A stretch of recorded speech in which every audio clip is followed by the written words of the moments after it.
Good morning. This is Carolyn Valakay. I'm with Caitlin Pruhl, and we are going to show you all how to upload and put your information into the Medicat health portal system here at New England College. The first thing we want to point out is when you received your admissions information, you should have received a notice regarding your NEC networking accounts. The one we want to point out is the NEC email account. This is your official email for New England College. Your username will never change unless you go in and change it at the registrar's office. And you also need to pick a unique password.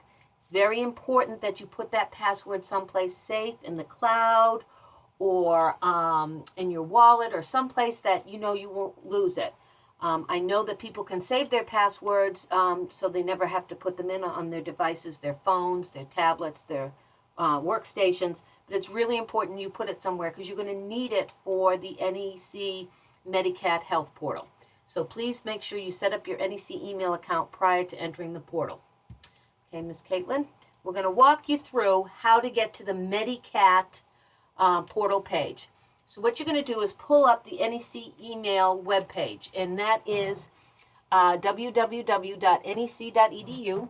On the far right-hand corner, you're going to see student, faculty, and staff. You're going to click on that. That will bring you to the student, faculty, and staff page. If you look under the third picture where it says student living, in red you see health and wellness. You want to double click on that. That's the Wellness Center page.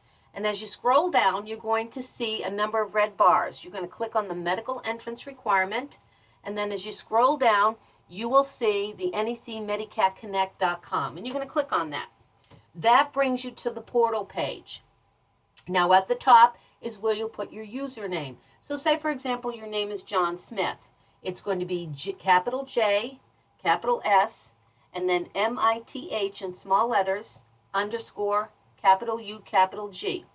The password is the one that you chose for your NEC email account. And then you would hit the login. And then you'll see this.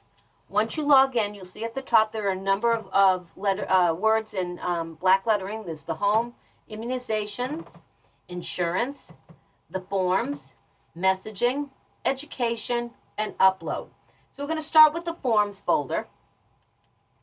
And you'll see that there are 4 there. The first one everybody has to do is the health history form. Okay, so we're going to have Caitlin do that first. Now notice it's blue and there's a red asterisk. Now she's just going to go in and start randomly answering some questions. What you're going to do is fill this out in its entirety. Please don't skip a question. If you skip a question, the program will not allow you to go forward to the next form. So please make sure that you fill in all the questions. If you need help with this, you can certainly ask your parents or your guardian or whoever you can to help you fill out the information. So we're just going to have Caitlin go ahead and pick some answers. You can take your time doing this. Please don't rush.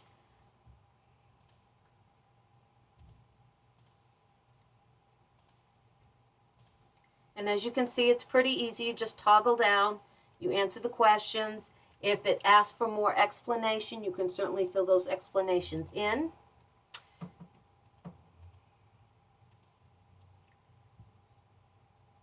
There's a number of different things you can check off regarding your own personal health, and there's also a section regarding any family illnesses or family history of disease, such as diabetes, high blood pressure, things like that. So Caitlin's just scrolling right through there. She's a pro at this. Remember, if you have any questions regarding the Medicat system, how to upload, how to access, how to put in your immunization dates, and we'll get to that in a little bit. You can certainly call Mondays and Tuesdays. Caitlin's here from 8:30 to 4:30. And you can call the other days of the week, and I'll be here, and we can walk you right through the system. So please don't worry about that. And she's just almost done. And as you can see, it's basically point and click.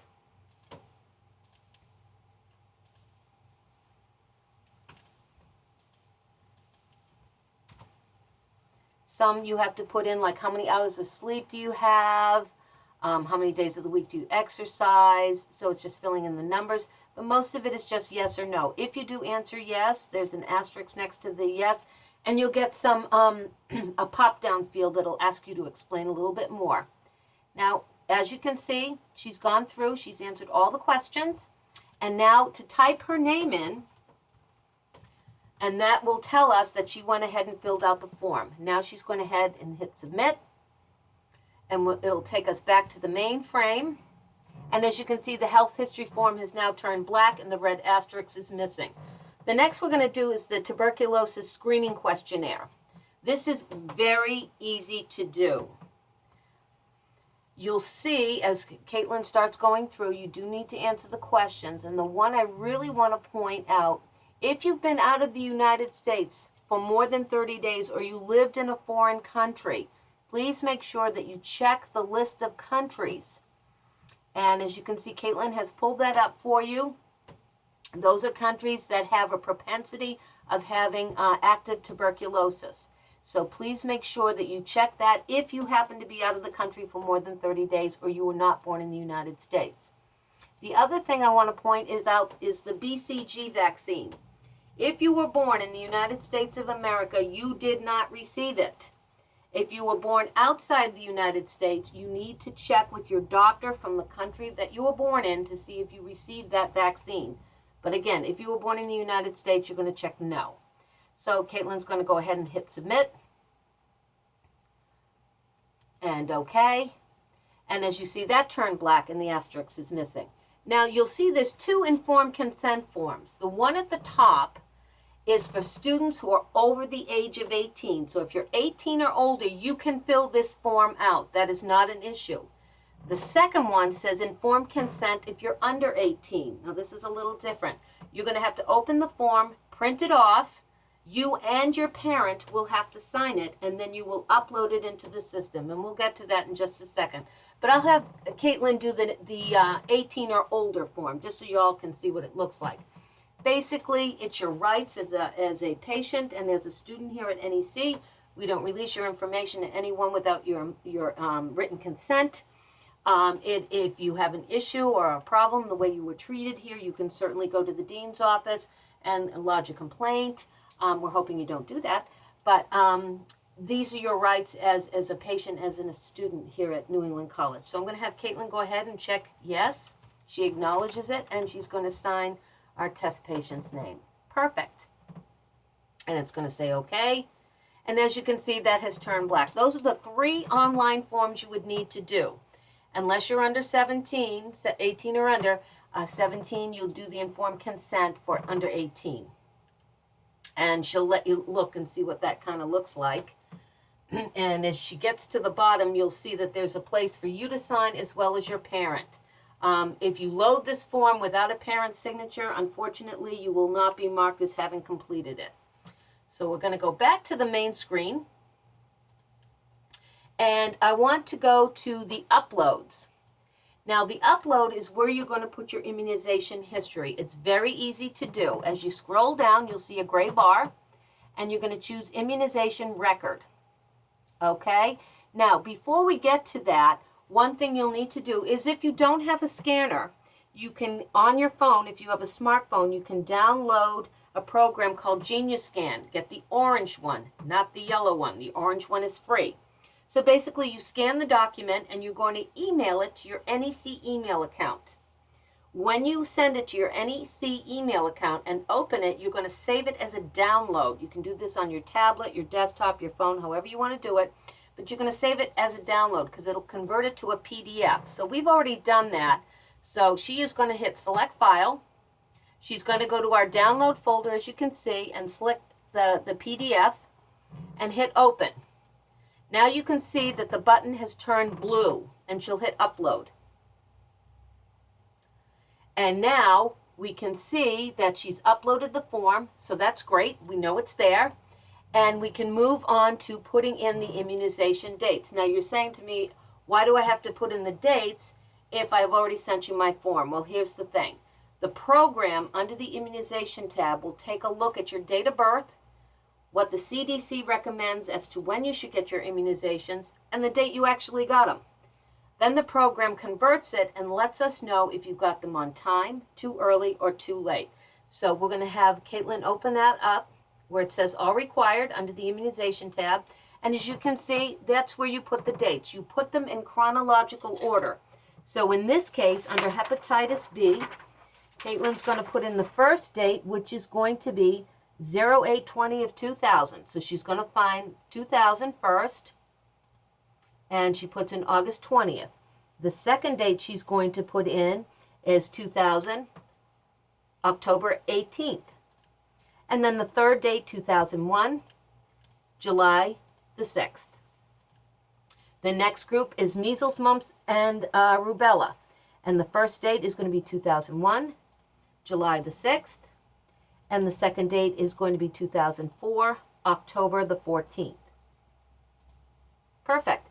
Now we're going to do the meningitis B vaccine. Now meningitis B is a new requirement we started last year. It is important that you get these. The first date is 2018, October 24th. The second is 2019, May the 3rd. Now, Caitlin's going to finish filling in those dates, and let me explain about the meningitis B. Meningitis B is not the same as meningitis A. It's a different strand of meningitis. It requires 2 doses. There are 2 types of meningitis B vaccine. There's Bexsero, where you get 1 shot, and 30 days later you get your second. The other is Trumemba, where you get 1 shot, and 6 months later you get the second. We are recommending that students get the Bexsero, and the reason why we say that is you can have both shots done over the summer so that when you come to NEC August 23rd, you'll have all your shots in place. So the next one she's going to be doing is the Tdap and the meningitis. She's got those in, perfect, and she's going to hit submit. And the screen should come up, hopefully. And she's going to hit OK. And it's all set. Then what we can do is go in and verify your immunizations against the record that you uploaded. So it's really important that you get all this information to us. One thing we want to add regarding the health portal is those students that have all their information in on their health portal, have completed all their paperwork for admissions and student financial services, have also contacted campus safety and received their student ID, will get what's called a fast pass.